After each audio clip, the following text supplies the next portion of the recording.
Halos 3,000 taga-Tacloban na ang nadala ng mga bumabiyaheng C-130 plane ng Philippine Air Force dito po sa Metro Manila. May news to go si Trisha Safra. Trisha? Joseph, dakong alas 9 ng umaga ngayon, may mga kababayan tayo muli galing Tacloban, Leyte.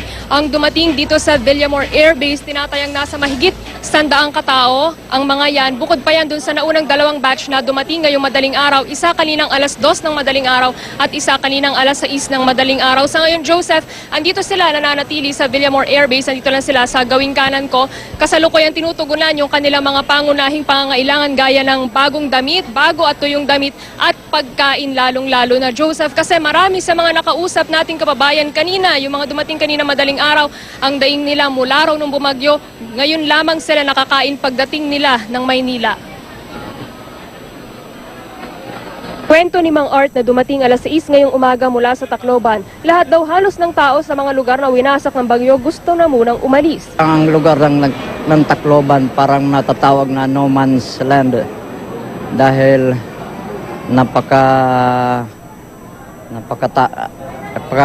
nakakatakot ang nangyari. Lahat nakakaawa tingnan. Lahat nandoon na.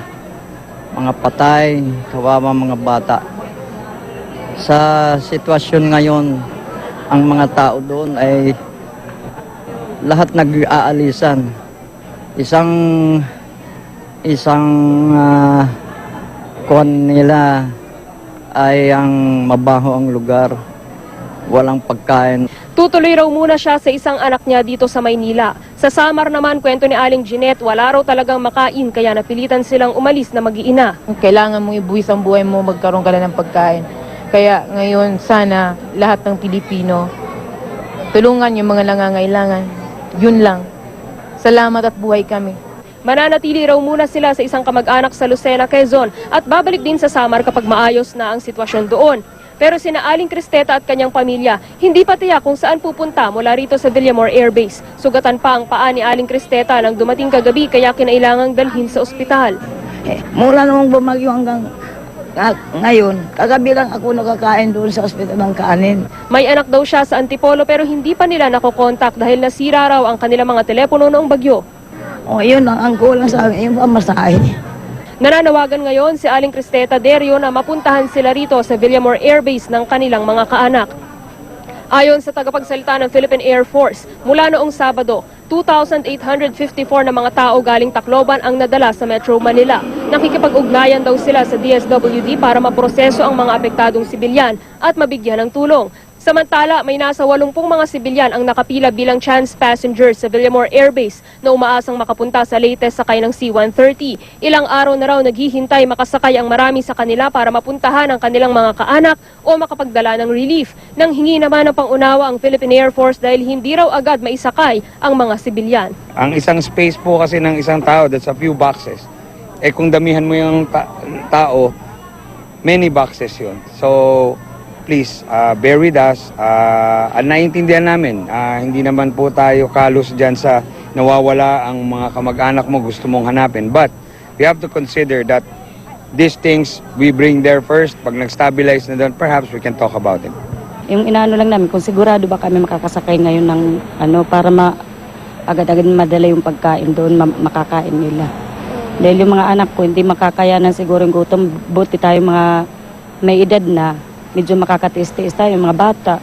Siyempre, nakaligtas sila sa bagyo, tapos sa pagkain naman sila maaano. Naka-emergency leave ako kasi yun nga ang nabalitaan ko sa TV at saka sa radyo na kung sino man daw ang kamag-anak nandoon na iwan sa parting Samar, kung maari lang, pwede kayong umuwi, libre. Ngayon, nandito na kami, tapos wala pala kami siguradong makauwi.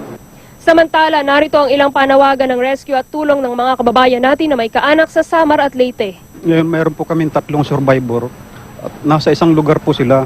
Ang location po nila from Tacloban Airport, 3 kilometers po pang Tacloban. Makikita nyo po yung landmark ng Rotary Club of San Juanico. Mayroon po doon, from that point ng Rotary Club of San Juanico, mayroon pong 10 meters, mayroon po bahay na survive. Nahandun po sila kinupkop. Hindi na po nakakakain, may gitnang 5 araw na po. Nakakapag-text po yung bunso namin, nangiram ng cellphone sa may cellphone. Doon po kami nagkakaroon ng komunikasyon. Ma, idadani ni. Kung may daman niyo dira kontak, kung ano man, pag tawagan nga diha akong kay dirak, makakaturog di din, nag-aalala daking sobra. Di ko na alam kung ano akong bubuhaton. Maghimo ka mo kung ano man, pero pa maulyak di da. Ay kabaraka kay kung ano akong susundong ko kamo di da, kung ano man. Kung ano man. Joseph, karamihan ng mga kababayan natin na sakay nung unang dalawang batch ng C-130 na dumating dito sa Villamor Air Base kanina madaling araw ay bumabiyahe na patungo sa kanilang mga kaanak na nasa Metro Manila at nasa mga karatig lalawigan. Pero Joseph, may mangilan-ngilan sa kanila na naiwan pa rito sa Villamor Air Base dahil wala raw silang contact dun sa kanilang mga kaanak na gusto sana nilang puntahan. Narito Joseph yung kanilang mga pahayag at panawagan. Ariya kaya nakakuan sa airport. Arila ka magulat. Sundo akte kay waray gudak sa labutan din ni kung kuan dilak sanay din ite. Adilak nang ginulat nga diste. Waray ko panahon cellphone na bilin. Waray ko makakontak sa injo. Good morning po. Sunduak na ninyo te. Dilak ka magulat. Sa mga kapatid ko ba, na pumunta na dito sa Villamor Air Base, dahil nandito kami, nandito si nanay, lahat-lahat, mga pamangkin natin. Yung po walang bako. Nandito, mga apo sa pamangkin, nandito lahat. Pwede na po Islang, Ken, Ate Ian, Ate Vanji, punta na kayo dito. Sunduin nyo kami. Yung mga bagong dating naman, Joseph, na lumapag dito sa may Villamor Air Base, dakong alas 9 ngayong umaga, matapos silang makakain, makapahinga at makausap yung ilan nating mga counselors dito sa Villamor Air Base, bibigyan naman sila ng atensyong medikal.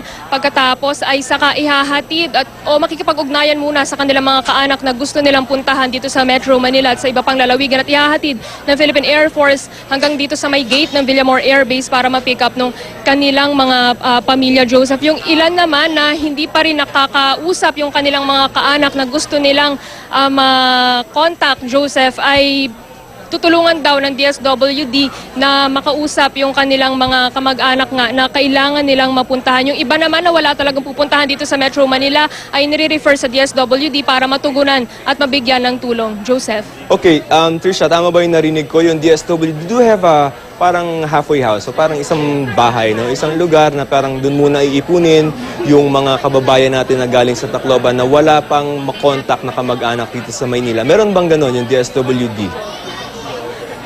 Sa puntong ito, Joseph, wala pa tayong impormasyon na hawak na ganyan. Ang sabi ng Philippine Air Force sa atin kanina, kasi tinanong natin kung pwede ba silang manatili dito sa Villamor Air Base. Kasi meron nga tayong nakausap na mag-anak kanina, kagabi pa sila dito sila nagpalipas ng gabi. Ang sabi ng Philippine Air Force, hindi raw sila pwedeng magtagal dito at agad nga silang nire-refer sa DSWD.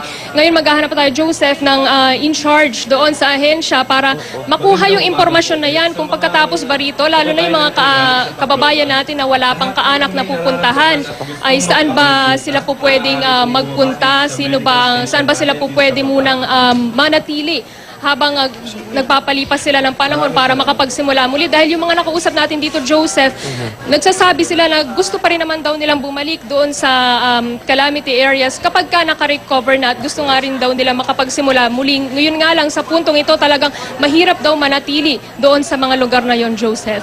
Okay, yung mga kaninang nasa mga panawagan, no, yung nakausap mo na nagpapahatid ba ng mensahe sa kanilang mga kamag-anak, at least yun, sa mga oras na ito, nasa Villamor pa at naghihintay sila doon, tama?